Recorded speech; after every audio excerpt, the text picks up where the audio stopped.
Landig sa balay Tambalanan ang usa ka lalaki human kini pusila sa wala pa mahiling mga suspect sa housing project Barangay Kaduwinunan, Dumaguete City kagabi, Disyembre 2, 2024. Ang biktima gila nga si Astertin Praniel, 24 anyos, residente sa Nisgutang Dapit, samtang padayon pang gila ang mga suspect.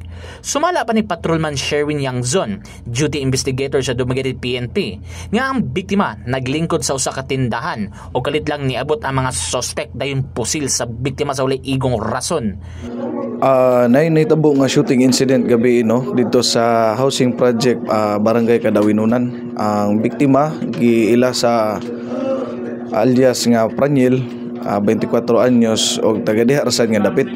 Ang biktima samtang gapungko kini daplin sa karsada dapit sa may tindahan, kalit lang kining gipusil sa wala mailhing suspitsado. Gibutyag usab sa silingan sa biktima nga si Nanet nga human po sila ang biktima sa usa ka tindahan di naitabo ang krimen. Unahan silang gipuy-an ni dalagan kini padulong silang balay og nagpakatabang. Nagdalagan siya gikan sa ubos, pasulod siya diri sa balay. Dahil nangayo siya tabang, dahil gisundan pagod siya pusil. Murag diri siya naigo dapita sa mo kanang naigo iyang abaga.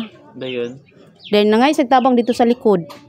Samtang asoy usab ni Nico, anak ni Nanet, nga ang biktima ang nislod silang balay ug gitiwasan pagpusil sa duha ka mga suspect nga nagmotorsiklo dayon sibat. Ang gamotor nga gasunod niya. Gamotor pag ipasulod diri. Gamotor niya. Pag nagato nakita niya mong dira gapabuto sa among atubangan sa among balay. Gapabuto ang suspect. Oo. Pero wala ra sila ninao, gamotor ra sila gapabuto. Kapila ka buto? Ikaduwa. Sa laing bahin, matod pa sa live-in partner sa biktima nga si Mayrish Umol, nga paggawas niya silang balay, nakadungog siya buto sa armas ug adunay may peblo kaniya nga ang iyang kaipon ang gipusil sa wa pamiling mga suspect. Matod pa ni Mayrish nga wala siya kalibutan kung unsay hinungdan kung nganong gipusil ang iyang kaipon tungod kay mayong tawra kini og walay kontra. Naman po. Dayon. Naroon siya kontra ang butagway. Patingalan lang kang anong gipusil siya. Pas na ko niya nakadungog og buto ka buto din paggawas na ako. Niyo mo sila nga si Pimo pa na may din. Mutugiato din ako siya. Dayon. Samtang dugang investigation karon ang gihimo sa kapulisan sa Dumaguete PNP alang sa pagila sa mga mamumuno ug unsay motibo sa maong pagpamusil.